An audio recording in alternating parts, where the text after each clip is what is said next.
Vy jste se rozhodl, že na své zahradě uděláte dětem hřiště. Ovšem to znamená, že vy tady budete dělat úplně nový trávník. Prozraďte mi, jak by to mělo celé vypadat, jak by ten postup měl jít za sebou, aby jsme tady opravdu měli pěkný trávník na hřiště? Vzhledem k tomu, že původní stávající trávník byla spíš užitková louka, musíme tuto louku, tento drn odstranit. K tomu účelu je asi nejlepší použít rotavátor. Ovšem pozor, ten rotavátor musí být opravdu silný a těžký, protože musí dojít k maximálnímu narušení drnu a zpracování půdy do hloubky minimálně 15-20 cm. Samozřejmě po tom zpracování, po té rotovaci, bude nutné veškeré plevele vyhrabat, odstranit. Úplně ideální je, když tu plochu takto připravíme a necháme mírně plevele obrůst a potom chemicky ošetříme.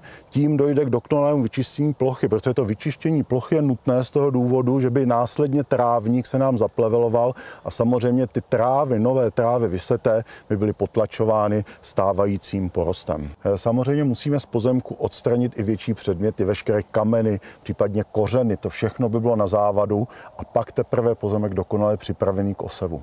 Za jak dlouho po tom chemickém ošetření můžu přistoupit k tomu samotnému výsevu? Tam je zhruba doba 10-14 dnů, kdy vidíme, že plevele uvadly, zaschly, to znamená, že odešly nám z pozemku a my můžeme začít vysévat. Vím, že druhů trávy je celá řada. Poraďte, jaký druh je nejlepší právě na takové dětské hřiště? Tady se musíme soustředit na trávu, která je určena jako zátěžová. To znamená, že je složena z druhů, které snáší dobře sešlapávání, udupávání. Pokud bychom použili směs, která je určena pouze jako okrasná, parková, tady bychom se nedostali ke kýženému výsledku, protože ta plocha by se velice lehce vyšlapala a museli bychom znova trávník zakládat. Je potřeba tu půdu, kterou máme už pro ten samotný výsev připravenou, i nějakým způsobem vyhnojit?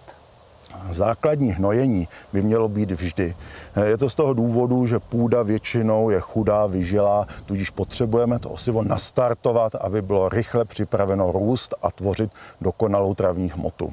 Je celá řada travních směsí, ale některé dokonce obsahují i hnojivo. To znamená, že hnojivo zásobně je zde připravené, my ho rozhodíme po ploše a jednoduše zapravíme. Tím pádem ta základní startovací dávka je připravena. Současně s touhle činností toho vyhnojování my už můžeme přistupovat k tomu samotnému výsevu, anebo je tam třeba dodržet nějakou časovou prodlevu? Výhoda je u těchto hnojiv, že jsou prakticky připravena okamžitě po jejich aplikaci, aby se dalo semeno, osivo. To samotné vysetí se může dělat buď ručním rozhozem, ale já si myslím, že je trošku lepší použít nějaké rozmetadlo, tím docílíme rovnoměrnému rozhození po té ploše, tím pádem ten konečný efekt samozřejmě bude perfektní. Mohl byste mi na závěr shrnout nejdůležitější zásady, na které si mám dávat pozor, když zakládám nový trávník? Já bych upozornil na jednu zásadu. Je to hloubka výsevu. Často se stává, že při zakládání trávníku se osivo dostane do hloubky několika centimetrů, což je velká chyba, protože osivo nemá schopnost v takové hloubce vzcházet. Takže ten porost je posléze nevyrovnaný a často jsou tam fleky, které vůbec nevzešly. Takže pozor na to, vysévat do hloubky pouze několika milimetrů. Měla by platit zásada, že velikost osiva rovná se dvojnásobek hloubky.